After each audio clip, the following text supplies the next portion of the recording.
you, Lord.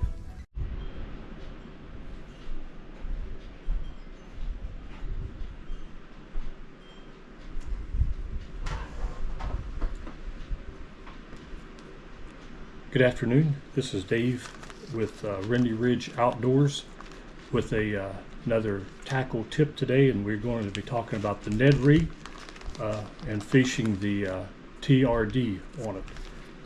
And there's several bait companies out there. Almost everyone has their own particular brand. Today I'm going to be using the Z-Man Finesse TRD and talk to you about the Young Dinger. I'm going to show you today 3 different ways that I rig it that's real effective and been a real fish catcher for me.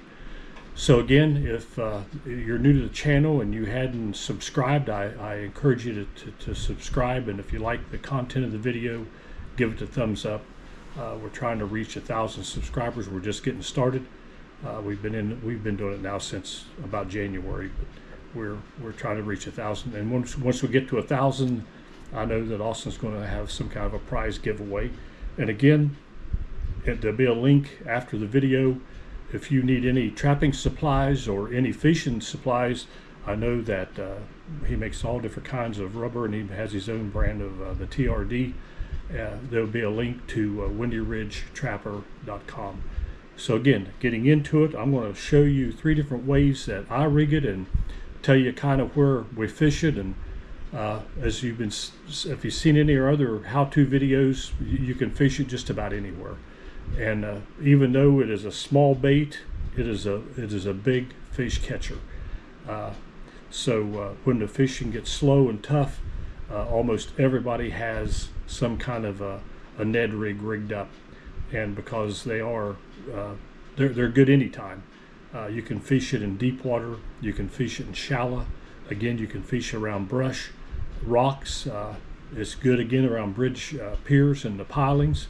And also if the fish are schooling up, of course I know there's some other baits that's probably a little better for that, but you can throw it in and they will definitely bite it. So we'll get right into it. 3 different ways that we fish it, or that I fish it, is just the conventional style. Now this is a little heavier if you're fishing deeper water. This is about a 1/4 inch. I normally stick with a 1/16 to an 1/8 ounce, but this here is a 1/4 just for demonstration purposes. And the way I normally rig it on this, I put the head against the bigger part of the bait. It tapers down to a round part. So I try to measure the bait, how far it needs to go back through, and then I start putting it on. And again, the key thing is when you're rigging these, that you get it as straight as possible. And when you bring it out, the elastec can be a little tricky on getting it pushed up against the head, but this one here is one that Windy Ridge Trapper makes, so it's got a good keeper on it. And when the bait is done, it's going to look something like that. And yeah, it is not snagless. I mean, it's not weedless.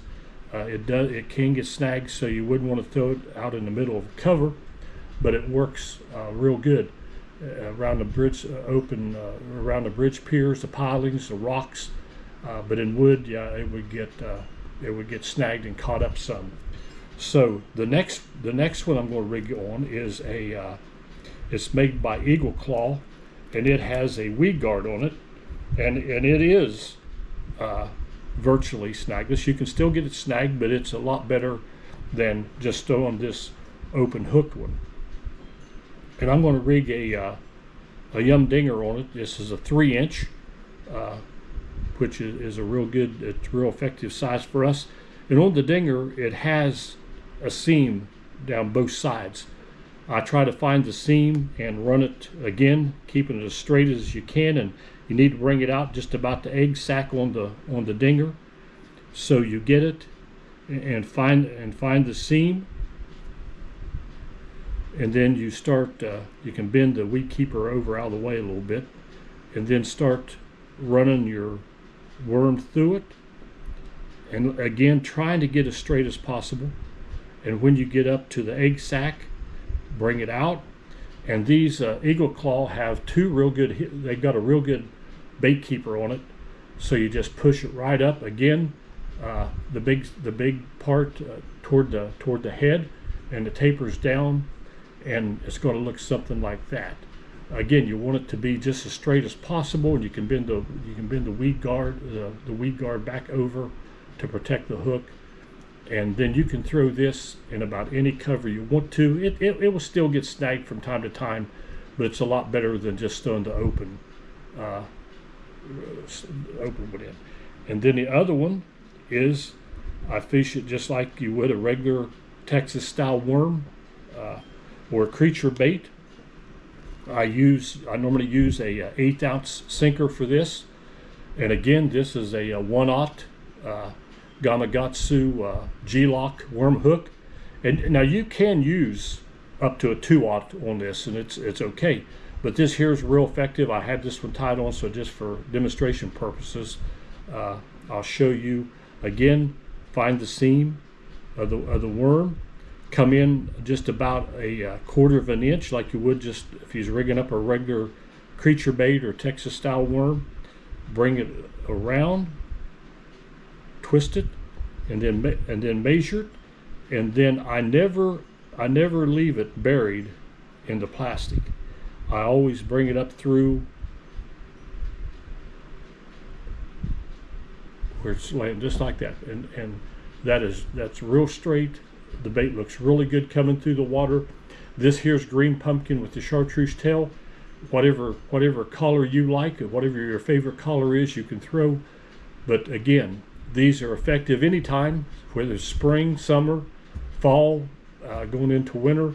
But especially now, I don't know where you're, but around here our temperatures have been running in the high 90s, and we've been going out and doing and catching a lot of fish with this style here, with this rig. Again, you know, about everybody has a Ned rig. It's good. It's a good all-around bait, but especially when the bite starts to get slow and the water's warming up, you pick this up with your favorite TRD, whichever brand you like. I know General is good. Berkeley makes General, the little General, and all of them's good. So just whichever your favorite is. We're not sponsored by any bait company, but I know that this one here is a tried and true fish catcher for us, so we use it quite a bit. And as always with the Z-Man, you can, unless you get snagged and lose the bait, you can catch a bunch of fish on one bait. They are real, they're real tough, and they last a good while. So again, if you haven't subscribed to the channel, I encourage you to do so. Give it the thumbs up. And again, there'll be a link at the end of the video. If you need to buy any trapping supplies or any fishing supplies, get on the Windy Ridge Trapper website, check it out. And if you have any questions, you can give Austin leave Austin a question in the comments. Again, we're trying to improve on the videos, and so if you have any advice how to improve, I know one of the last videos we done, a person commented that if we could do a close-up on them to show how we rig them is a lot better. So we're trying to do that, move the camera closer. So I hope you enjoyed the video, and as always, God bless you. Go fishing as often as you can. Take your kids and grandkids, and until next time, see you later.